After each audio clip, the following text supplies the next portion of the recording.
Do you like books? I mean, really, really like books? Then you're in the right place. Each week, your host, Sam Hankin, interviews the best of today's top-selling authors and the up-and-coming superstars of modern literature. This is The Avid Reader. Here is your host, Sam Hankin. Hi, everyone. Welcome to another edition of The Avid Reader, brought to you by Wellington Square Bookshop. Our guest today is Alma, Katsu, author of the Fervor, published by Putnam. It'll be released on April 26th.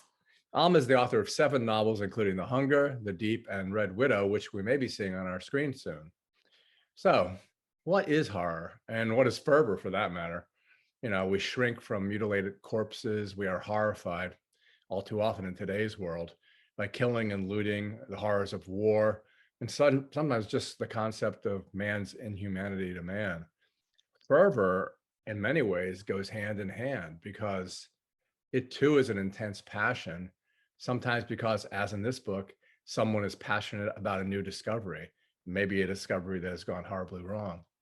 Or we can have feelings of fervor when we are terrified of a threat or a perceived threat and are intensely and single-mindedly attempting to contain it, whether it's the threat of invasion or the wrath of the gods, or maybe even spiders. So welcome, Alma, and thanks so much for joining us today. Thank you. I really appreciate this. Well, so I guess the first question, because you're the expert and perhaps obsessed with it, what is horror? That's a great question. I get it asked all the time. So, I'm kind of old school. And if you go to the Horror Writers Association, and they're asked to describe it, they say that horror isn't a genre, but it's a feeling that gets evoked, by the writing. If it instills a feeling of terror or dread in the reader. And if you go by that definition, that's a pretty big tent. There's a lot of books, a lot of works that could fit under that. And I do agree with that. I know some people have a bit more of a narrow definition of what horror or what they think a horror novel should be, but I think it's broader than that. Hey, what happens at the Horror Society? Do you ever horrify each other? They're actually, horror writers are the nicest people you never want to meet. It's a small group, as far as writer groups go. You're probably familiar with mystery writers and thriller writers. I'm a member of both those organizations as well. But horror writers is like 400 people and everybody knows everybody. And we're about to have our big annual conference in Denver in a few weeks. That would be pretty good. I would love to go to that. And also, I would ask, and you were just mentioning it in terms of genres, because I'm a bookseller, booksellers start off with are fascinated by titles and covers. And The Fervor is a great title because it immediately draws you in, because most of us know kind of what it means, but then we're thinking, wait a minute. And then the cover, I only had the NetGalley, so I have the cover that I printed out, but do you have the book in front of you? I do. Okay. And the thing is, if everyone can see it, is the reason I like it is because there's so many elements of the book in it, where you can tell me the elements in it, because then I'll tell you if I think you missed any. Sure. I do think the book designer did a great job with this. Plus it's in millennial pink, right? So I love the pink. I never thought I'd have a book that was pink and purple, but here you go. Well, it has Asian woman who, one of the main characters of the book, of course, is Japanese, because it's half set in the internment camps. So it has the watchtowers of the internment camps, and it has the barbed wire fencing, which historically the government tried to ban any photographs in the media of the fences or the armed guards or any of that stuff. So I'm really happy they got those elements in there. And then very faintly in the background is graphic details of something that looks pretty horrific with talons and eyeballs and things like that. Is there anything? And then of course all the watermarks. It's really very, very pretty. I think they did a great artistic job on it. Yeah, that's why when we put it on the front table, I say this in every interview and people get sick of it, but everybody says you can't judge a book by its cover, but every single customer I have has always judged. And that's why publishers have the final say, because they want to sell books. Absolutely. But Yeah. I do see in the middle of the left-hand side, this, it looks like it could be, little tiny white, it's just me interpreting it. It looks Yeah. like they're coming at you, but I don't know if that's what you're saying. You know, They're coming to get you. Yeah, this is going to be a tough book if somebody's really, really, really afraid of spiders. But yeah, it's true. I didn't even think about that. But the spoiler thing alert. about it is these spiders are worse than real spiders. But, and I will ask you, well, okay, before I ask you to tell us about your book, I always want to ask a question that I want to ask. So let's start at the beginning with Wasaburo Oishi's journal, which is in 1927, way before the events of the novel. And booksellers love italics also.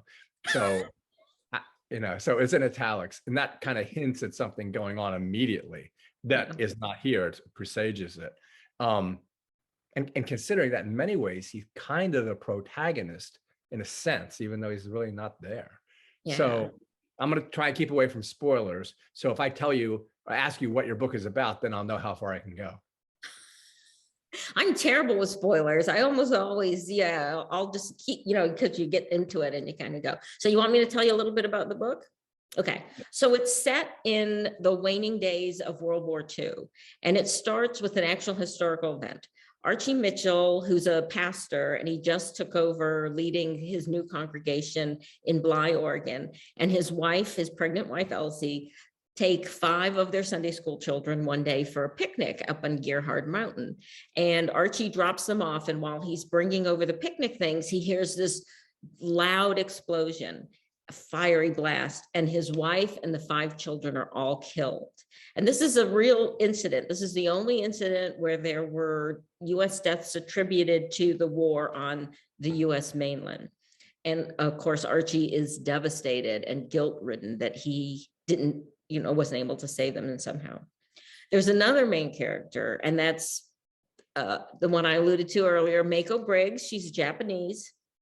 She came to America to marry a Japanese businessman, which was kind of a common practice at the time. There were 30 Japanese men to every 1 Japanese woman on the west coast of America. So she's sent over there to marry this man that she doesn't know, but she falls in love with his friend, who is a white pilot. And after Pearl Harbor, he volunteers. He's a crop duster, but he volunteers for the Army Air Force, and he's shipped out.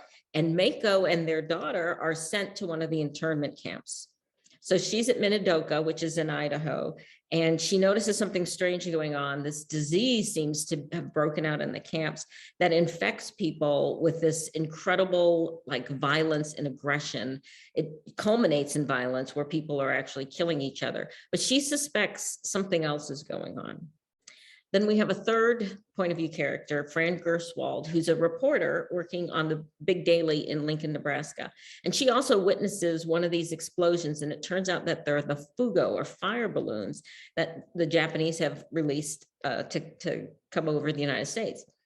And there's an embargo against it. The military doesn't want to panic the population, so they're trying to get the press not to write about it. But she decides she's going to pursue the story, not the least of which because she's convinced that this will get her out of the pink collar ghetto of the newspaper, just sort of writing for the women's pages and that sort of thing. It ends up getting her fired, but she still won't give up the story. And then last, I'm saying. No, sorry. I was just going to say, Fran reminds me of Katharine Hepburn and His Girl Friday with Cary Grant. She's, really feisty. She has this banter thing. She's not going to let any guys stop her. It really adds, I'm not saying it's a comic element, but she really does push it forward. Well, I used to watch those movies, and that movie in particular, a lot when I was young. And so I think I was sort of channeling that sort of vibe. And I'll just throw in the last character is Aiko, Meiko's daughter, who's kind of praised for being a really intelligent little girl, reminds her mom a lot of her dad, who is Wasaburo Oishi, who is the Japanese scientist, and we'll probably talk a little bit more about him in a minute. But she's told at one point that her mother has died, and so she decides she's going to escape from the camp and make her way back to Seattle, where she believes her father is returning from the Pacific Theater to look for her and her mom. And the whole thing is tied together by something that happened in Meiko's past when her father who's a research scientist, took her on one of his research journeys to a remote island off the northern coast of Japan, which was said to have particular ties to the Japanese underworld. It's really interesting how Meiko and her daughter are so, the word's not persistent, but they won't give up, and they are strong, and when they have to be, they can be violent, but they're always in pursuit of their goal and the idea of reuniting. It's really interesting how strong you made them, because they get through a lot. They do. And, those characters, particularly Meiko, was drawn a lot on people I know and experience of people who are close to me. So I'm Japanese American. My mom was Japanese. She married my dad, a GI, after the war, came to America. And I married into a family who had all been interned here in the United States. They were all in Topaz. And particularly, I channeled kind of my mom when I was writing Meiko, although in a lot of ways, my mom's quite different from Meiko. Maybe it was sort of, I learned from my mom's experience. She was a very traditional Japanese woman and taught to be quiet and subservient and submissive and all that stuff, which she was her whole life. And I saw where that didn't get her. But also, she was kind of terrorized when she first came to the United States, where people would just be openly hostile to her and attack her because, they were hurting. They lost people in the war, or they had been affected by Pearl Harbor. I understand that, but it really had a profound influence on her. So when I did the first draft of the book, Meiko was much more of a traditional Japanese woman. And a couple of things. One, I saw that it didn't really work for the story. Nobody wants to see somebody who's just waiting for other people to save them, first of all. But second of all, as I recall what my mom went through and what my in-laws went through, and we can talk about the internment, it's a very complex event that maybe people aren't aware of all the facets of it, but it makes you mad. It makes you mad to know that people had to go through this and endure it through no fault of their own. They were not guilty in any way. And who speaks up for them? And so as I was writing Meiko's part, I got madder and madder. And it was actually kind of cathartic to be able to finally take action, even though it was through her. It's interesting because even in your past novels, like with the Donner Party, you tee off of that and move forward. And here, which is really nice and instructive and honest, in your afterwards, you always say, okay, this is true, this isn't true. And you were talking about the balloons. I don't think anyone really knows about that. So maybe you could just give us an idea of how much you drew from obviously the internment camps, and what you said about your ancestry or your recent ancestry. So you could tell us a little bit about what's true and what you took off from that. It's not, that's the thing of fascination for my readers about my book. So many times I get feedback and saying, I love the book, but I had to jump into the nonfiction so that I could tell what was real and what you made up. And I don't mind telling people that, because I know it's really hard to sort of tease the two apart. So the Fervor is a bit different from my previous two books because it really is sort of its own story. While there are historical things sort of anchoring it in certain parts, it's not completely married to history. And I try to explain that in the back because I don't want anyone getting it wrong on a test in school or something, right? So in this one, some of the dates were jiggered a little bit so that the actual story I was trying to tell is a bit more coherent. So the fire balloons, so I'm a little older and I was not that far removed from World War II when I was younger. And we did learn about the fire balloons. And I guess that's one of those artifacts that's just sort of been lost to time. But they were a real thing. They were these giant, I want to say weather balloons, because I think that was sort of the genesis of them. They were about 30 feet in diameter, and they were made from rice paper. They got Japanese school children, mostly Japanese school girls, because a lot of the guys were already in the war, to make at school, to make the washi paper that was needed and that was patched together to make these thousands of these giant balloons.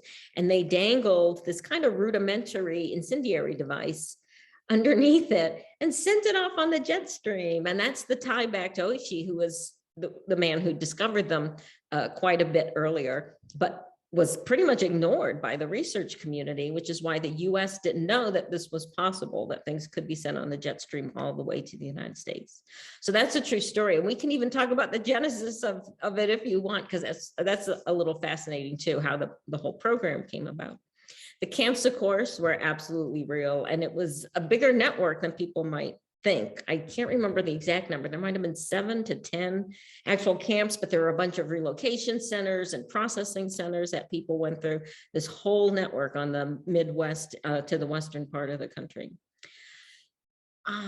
We can talk about the executive order at some point that sent people to the camps and the reasons sort of underpinning why people were sent to the camps if you're interested, but that usually gets me kind of worked up. So I don't know if you want to save it for later. What always gets me the most worked up, because it reminds me of Germany, is the fact that afterwards you go back to who you thought were your friends, saving your items or your homes that are no longer your homes. And I'm thinking naively, because of today's events, the way the world is now, how could this possibly happen? And then, if you don't learn history, you're doomed to repeat it. And it seems like we're heading that way. That is sort of the lesson that drives all the books, although I kind of came to it in hindsight.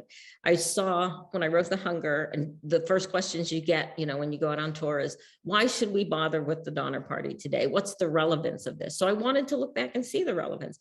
And I saw that the same things that were sort of plaguing the country at the time and drove the biggest issues of the day, one of, manifest destiny, where white people were going, believing that they had God's grace to own everything to the Pacific Ocean, even though it was already occupied, and owned by Native Americans and Mexicans and that sort of thing.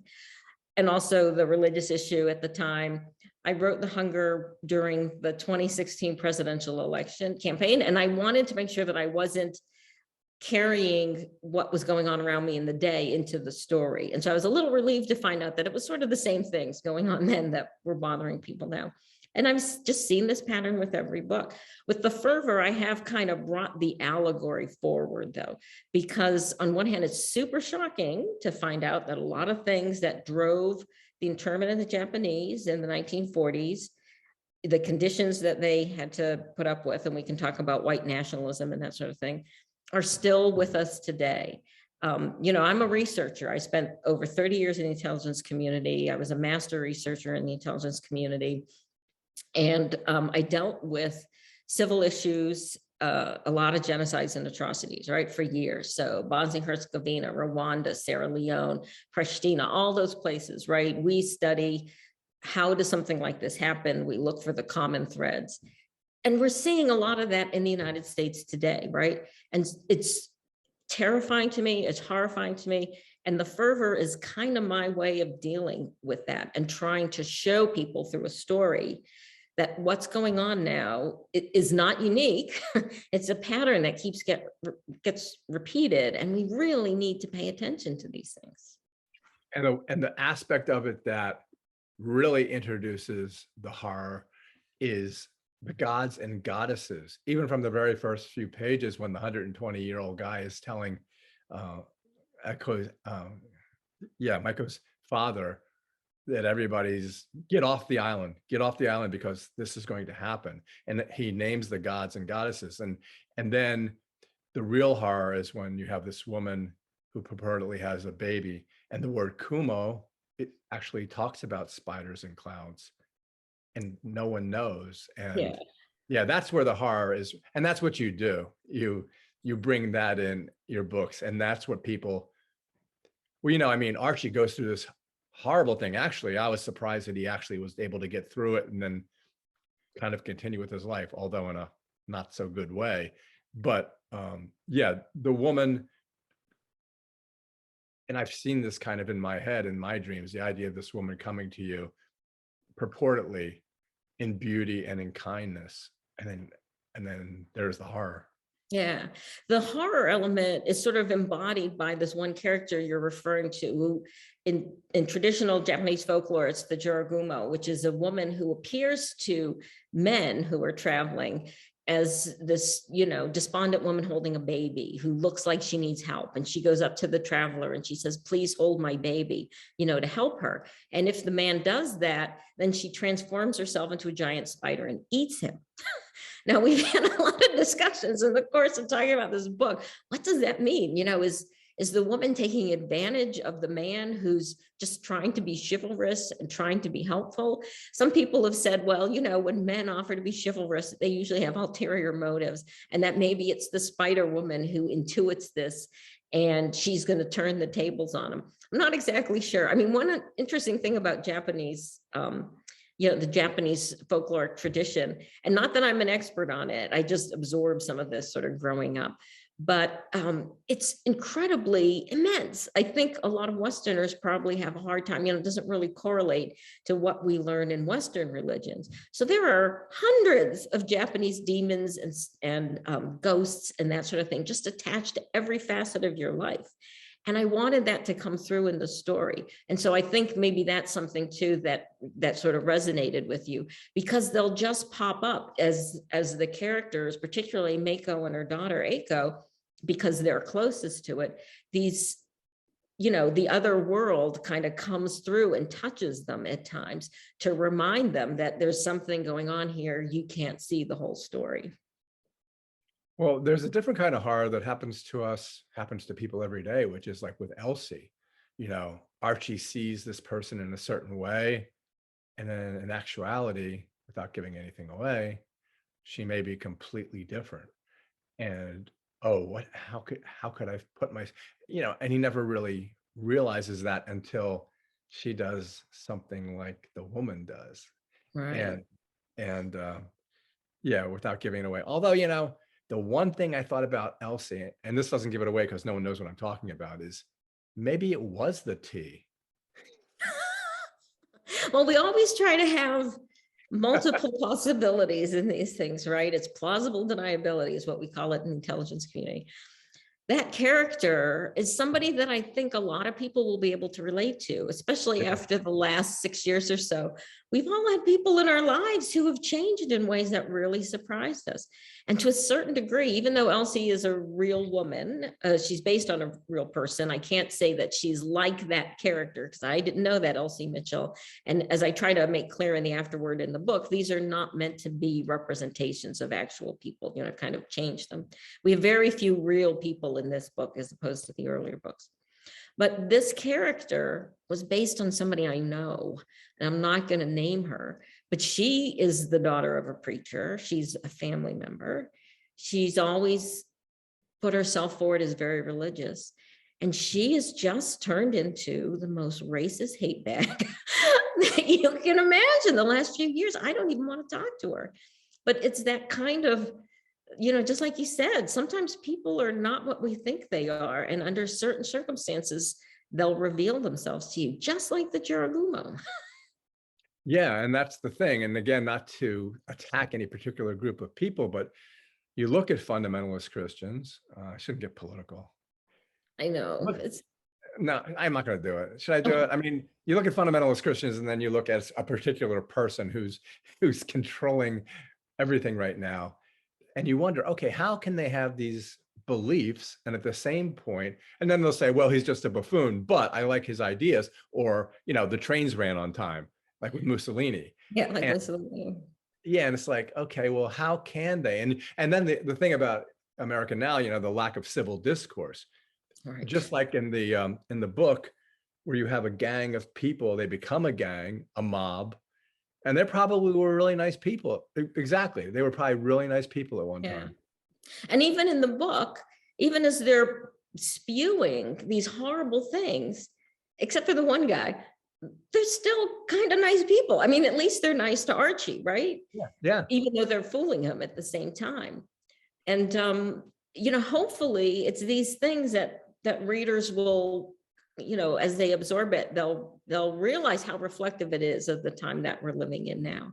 Again, I studied these things as an analyst, and I'm happy to have like a real point-by-point logical argument with anybody. But like you said, there's no really good civil discourse in this country, and it's hard to have that kind of argument. It's driven by emotion, which is, here's the other thing. We study propaganda in the intelligence community. Boy, do we study propaganda. And we are awash in it right now. And how do you have a good measured discussion with people who are brainwashed? Yeah, and there's a scene in the book, now with deep fake, it would be even easier. But when they put Elsie on that handbill, you know, but that happens all the time now. Oh, it certainly does. Although I have to say, a former, well, not a colleague of mine, but he had been in the intelligence community, wrote about a great piece of British propaganda that occurred during World War I. And I was horrified. I had no idea this even happened, where the Brits were making up all these stories about how Germans were abusing and defiling corpses. Well, it turned out it was all a propaganda story to make the British mad at the Germans. So we did it on our side too, but yeah, propaganda is hard to find sometimes. Yeah, and that's the issue today, is that because no one listens to each other, both sides, whether you're listening to Fox News and jackass Sean Hannity, or whether you're listening to CNN and you have people, they love that guy Avenatti, he was going to be president and all that, and then they never really apologized for what they did, putting him on a pedestal. But you see these two completely different sides. And you're in the middle because you're a rational person. You're logical. You listen to both sides. Right. And we're also, one thing that's really kind of sad is that, it is left up to the individual to decide, but we don't all really have the tools to make good decisions. I mean, one of the things, I was involved with was analytic techniques and really immense tools to help find disinformation campaigns, right? And the millions and millions and millions of tweets that are out there. The average person doesn't have that. They can't tell, not easily, if that person they're reading on Twitter is real or a part of a huge bot army, right? That works together to push things out.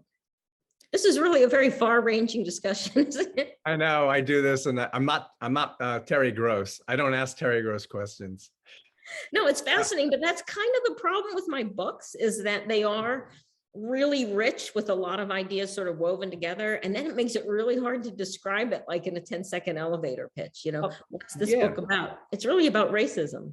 Well, the thing about it is that the other thing is it, as you said, woven. You have all these stories and part of you is going, wait a minute, I don't get it. Why are there so many stories? And this, I don't know how you do this, but then they all draw together and then you see the entire picture. And that's why, and especially if you get this movie or this movie happens, it's very cinematic because you have these people traveling, you have things happening to them, and you don't even know until you know that they're all going to come back together to this one house, Thank you. Yeah, they're really hard to write. Yeah, I was going to ask you, how do you even do that? It's really hard. I keep track of things using spreadsheets, actually. And, so I've got a couple interesting questions posed to me. And one was, does intelligence work sort of make it easier for me to tell stories this way? And, I honestly think it does, because when you work an intelligence target, you're combing through tens of thousands in one day of little tiny discrete things, right? And it's up to you to pull things out and find the pattern and put it together and keep track of that. And you get to do it all over the next day.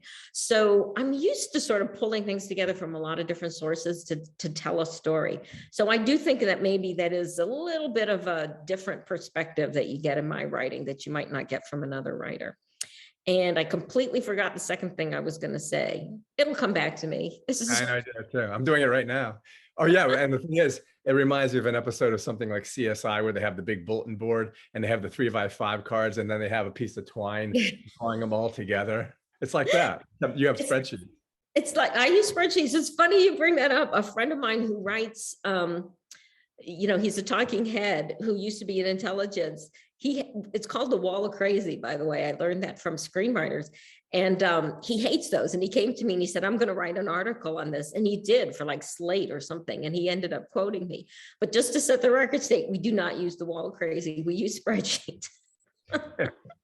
Well, yeah, that's the thing is, my son with Excel's like an extension of his body. He can be doing Excel talking to me as he's doing it. And I just wish I had that capability, but I don't. I have no idea how to use it.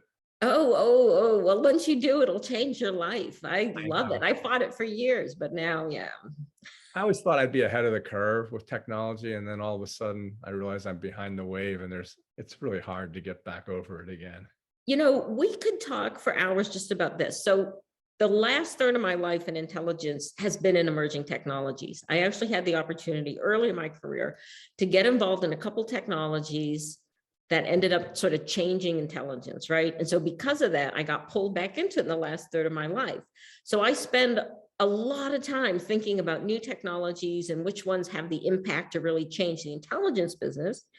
But I also, because of that, I get to see how people across all walks of life think about and respond to technological change. And what you're going through is not unique by any stretch of the imagination. Most people at a certain time feel like, I'm going to stop trying to keep up with technology because it's just too much for me. Or I've learned enough already in my life. I don't want to learn one more thing. And believe me, I can identify with that feeling. But I would behoove anybody to try to stay up with technology for as long as they can, because really that's what keeps you modern and engaged with life. In intelligence, we look at communications because, a lot of our intelligence is pulled from communications. And we look at the big things that made big changes in the way humans communicated with each other, right? The telegraph, television, telephones, and now we're in the internet age. And the years between them were not that much. It's the same, like our grandparents went through between the telegram and the telephone is the same as what we went through between the telephone and the internet. So it's not as big as a leap as it feels like, it really isn't. So hang in there, and it's going to change again that much for your grandchildren. Yeah. It's like, and you'll still be around, so yeah, it's like vinyl to CDs to streaming, it's right. It's the same music. Right. Isn't it crazy how much just the wrapper changes? Yeah. Oh, the other thing I wanted to get into was what you always do, which is great, is your peripheral characters are drawn just as well as the main characters. So I had lots of mixed feelings about, say, like Richard. It's like, okay, do I like him? Do I hate him? Does he have good qualities? Do I feel sorry for him? And then he snaps back and forth between recognizing what he's become. And then, just toss that off. But he's an important guy, like Ken at the camp. Yes. Yeah. He's there, and it's almost like you want to learn, you want to go, okay, can I learn a lot more about him? Can I learn a lot more of him? How do you do that? That's another tough one. Well, so I have training in writing, and back when I went to grad school to writing program, there was no genre training back then. Everybody, was all literary. So it was very character driven. So I do tend to write very character driven fiction. I don't like, flat one-dimensional characters. I like them to be real people.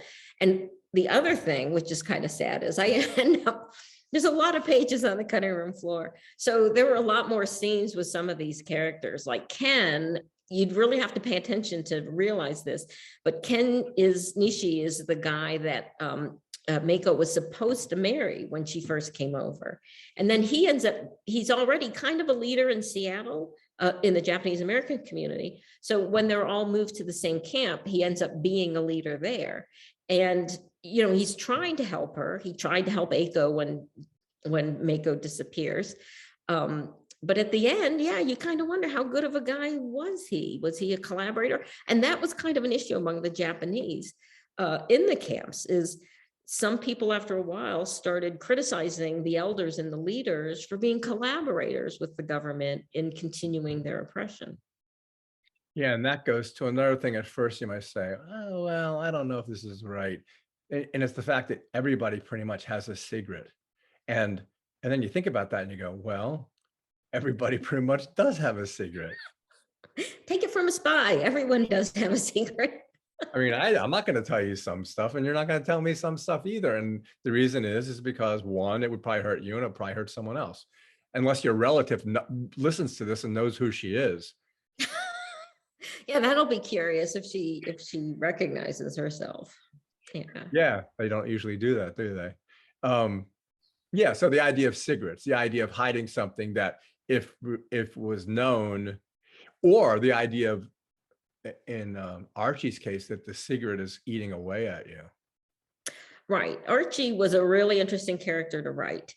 There's a lot of things I didn't like about him. Is standing in for all the people who, were complicit, who knew that their Japanese neighbors, there was nothing to worry about them, but they didn't say anything because you don't want to stand out. You don't want to be a troublemaker. Everyone else in your neighborhood is going along with the internment. You're not going to raise a fuss. So you just watch them be taken away, even though there's nothing to fear there. And maybe this is a good time to sort of talk about, what were the causes of the internment. So when FDR signed Executive Order 9066, it was very shortly after Pearl Harbor. And, the soundbite that we learned in the school books is that they did that because they were afraid that the people of Japanese descent in the West Coast area were going to sabotage, the war effort or spy for the Japanese. And that was the excuse. And you had a lot of politicians sort of grandstanding on that. But the truth is that FDR's office in the War Department had already conducted several studies because they knew America was going to get pulled into the war. And they wanted to know, were the Japanese in America a threat? And every study, there were 3 separate studies, said no, there was no national security threat from the Japanese. So FDR knew this. He still went ahead and signed the executive order. Why did he do that? Why were the politicians, grandstanding about something that they knew was not true? Well, and this is what shocked me. I knew there was prejudice against Japanese and Chinese on the West Coast. It wasn't until I did the research that I saw how long, how pervasive, and how open the hatred was against Asians on the West Coast. It had gone on from before, from the gold rush times, quite frankly. There were many white nationalist groups openly propagandizing against it. Started with the Chinese and then the Japanese. And, just really things that you would never say today, right? That's where the language on the pamphlets and the flyers in my book came from. One of those groups is still around today and still accepts members. I don't know if they ever apologize. I mean, they led a lot of court cases to try to stop Asians from being able to buy land, get citizenship, become people in the United States. It was just jaw-dropping. And then you realize how much of that is so close to what's going on in America today. Because I don't know if your folks know about this, hopefully everybody does by now, but since the coronavirus, there's been this huge increase in violence against Asians in America. Just, unknown assailants just attacking mostly women, old women who are Asian, beating them up because of this, this divide that's been fanned in this country. Yeah, both of my daughters are Chinese. We adopted them, and now in the back of my mind, nothing's happened and everybody's nice to them, but just it's still in the back of your mind now, which that's another one you would never expect. It's and the insane. thing about, go ahead. Oh, I'm just saying it's completely insane. I don't look particularly Asian. I'm starting to look more Asian as I get older. My husband looks Asian, however, so it doesn't go through my mind. I mean, I get all kinds of weird things, what people think I am. So I don't walk around thinking about it, but I do have friends who are afraid to go to New York City because they're afraid they're going to get assaulted. It's so common. It's incredible in this country that something like this is going on. No, if I was Asian and had 2 little children, I wouldn't go to a baseball game in Philadelphia. I mean, it's nice to go to a baseball game. I would just do a risk-benefit analysis. The risk might be small, but what would happen would be enormous, Right. And I'm telling you, someone whose mom was she wasn't beaten up, but she was verbally assaulted, and it changed her. She was afraid. She didn't like to meet white people. To her, until she died at 91 in a nursing home, she didn't want to go out on Pearl Harbor Day because she said people said things to her. And the thing about it is with Archie, which is another well-drawn thing because it's not a stereotype, but it's what's true, is that he is a good person and he knows what he's doing is wrong, and he's influenced by Elsie, but he knows from the very start that they are his friends, his best friends, whatever, and he knows what he's doing is wrong, but he does it, just like whether you were in Sweden or Norway during World War II, you might do the same thing. But then, there's extenuating circumstances. You might do it to protect your children. Right. It's not an easy answer. It certainly isn't. And I did draw on a lot of the things I had learned. I mean, we studied the genocide when you work atrocities and genocides.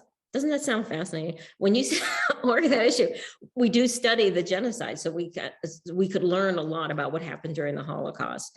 And that's all too common. We all like to think we're going to be hero, that, we know in our hearts what's right. And when push comes to shove, that we're going to act heroically. But history tells us that most people don't. And I really wanted, Well, the most simplistic and cliche-ish one is, if you're in the subway and you see a little girl and a train's approaching and she's down on the tracks, would you go down and get her and throw her back up? Well, you'd like to think you would. But you don't know until it happens. Don't know until it happens, right? But, the best way to prepare more people, to help in a situation than not is to prepare them. And while we can't do subway drills, we can certainly train more people about the Holocaust, for instance, and show them that these are the types of things that you see, because we're seeing in our society now.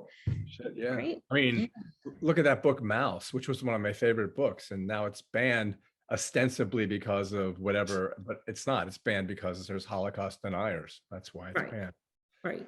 And telling the truth is the first step, really, that people have to be willing to recognize and admit the truth. Why that is, this is one thing I'll tell you, boy, I've worked a lot of genocides, right? And I've watched Truth and Reconciliation councils. The truth always comes out. I mean, perpetrators think that they can keep this hidden. It may take a long time, but the truth always comes out. And it does take a long time. Look at Nelson Mandela, for God's sakes. I mean, and you have to be brave to go through it, but it's happening today. Look at Ukraine. Obviously, you have been. Right. And and then, you have people who, again, just like in World War II, who are saying, oh, Ukraine's corrupt, blah, blah, blah. And therefore, and eventually, because of the way our society is, it may turn. So America might say, this Russia's in the right. I mean, the thing about it is, it's not inconceivable. And that's what bothers me more than anything. Right. It's not inconceivable. Just look at the lead up to World War II, right? We had Nazi sympathizers. Then we have Nazi sympathizers now. It's just mind boggling. It's like such a failure of, I don't know, of being able to, it's such a logical failure. How could we have people who support Nazism in America after everything we've been through? It's just insane. You ought to write a book about Charles Lindbergh. God, I hate that guy. There you go. There you go. Why do you hate him? I mean, he flew across the Atlantic. He was a hero. He was a narcissistic idiot. I mean, I did work on a story that has to do with Nazis. I mean, I hate Nazis. I hate Nazis. You can't be a genocide scholar and not hate Nazis, right? I never thought I would write a story about Nazis, but I did. It's a novella that we've placed somewhere. But man, that's the other thing is, I was upset the whole time I wrote the Fervor. It's not like I was happy, right? To address these things that really bother you means every day you go to work, you're just going to be like eaten up inside. But I'm happy with the end result. I think the book, it doesn't beat people over the head, and that hopefully it'll get some people thinking about the things they see and that make them unhappy and unsettled, and turn around and see that it's right here with us every day. Yeah, it's almost like it's an allegory, and how Tolkien and C.S. Lewis argued about whether allegory was good or bad. But I don't think when you started it, you meant it to be like a morality play, right? Kind of in a way I did. So that's the bad thing about my work. And again, 30 years, it's hard to work out of your system. You're taught to evaluate, make an assessment, and then you want to share that assessment. You want to teach, right? And it does come through that is just a part of my writing. I don't just write completely, to have a carefree storytelling experience, I guess. But then you add the spiders. Yeah, then I add the spiders. They're so much fun. I'm not afraid of spiders, so it doesn't bother me when people have told me. But they're tiny. They're tiny and they're translucent. You can barely see them. Yeah, but then that translucent, it's like when you find those alien bugs in your sink or your tub at night, the ones that look like they came from a different galaxy. Yes. Yeah, that's what they are. Yeah, and actually the way you portray, there you go. I'm saying the father on the island is like a protagonist. The spiders are a protagonist in your book. Yeah. Yeah. And It's a force of nature. Is it good or bad? But and besides, and they're tiny, they're innocuous. Why worry about them? Well, yeah, it sounds like you're selling them. Yeah, get these for your kid and like an ant farm. the way things are, if the book becomes popular, somebody is going to sell a little spider farm, right? Of little tiny spiders. Yes. And oh, no, I can't do it. It's a spoiler. Never mind. I was going to talk about the concept of immunity. You don't want to do that. You don't want to talk about that. Yeah, I guess we shouldn't. No. But this is what gets people interested in books, when you say that and you can't talk about it, well, it's Right. They have to read the book. Well, anyway, this was great. And like I said, in addition to selling the book, what happens with me is after I interview someone and I like the book and then I like them, it becomes so much easier to hand sell it. When someone comes in and I go, oh, you got to read this. Well, thank you. I really appreciate that. I'm trying to think. I don't think I've ever done much in the Philadelphia area. I did the Philly Writers Conference once, but that was a long time ago. Well, the Philadelphia Free Library is always a great place to go. And then we host tons of events. And yeah, if you're ever around or you talk to your publicist, our bookshop does tons of stuff. Oh, great. I'll let her know. Okay. We're expanding the events for the Fervor, but yeah, there's all kinds of stuff coming up. Right now I'm pitching a TV series for The Hunger. So hopefully that'll happen, knock on wood. And we have a TV series in development for Red Widow. Yeah, So, that's the one I read about. And I guess that's further along as far as. yes, we've been working with them for 18 months. It's been a very interesting experience. This is the most contact I've ever had with the TV side of things, because I'm an executive producer on this one. We are actually waiting this week to hear if they're going to green light the pilot. The pilot script has been written. We're just at the precipice. Are they going to move forward or not? So hopefully that'll happen. Yeah. And it's not something like, it's not like a Marvel cinematic universe in that the lessons, the adventures repeat it and repeat it. This is something that hasn't really been explored before. And as I said, this book and your previous books are very cinematic in my mind. Thank you. Yeah, I do hear that a lot, and I'm really grateful. Yeah. Yeah. Well, anyway, thanks again. And hopefully we'll talk again soon. Thank you so much, Sam. This was a lot of fun. It was great meeting you. Likewise. So long.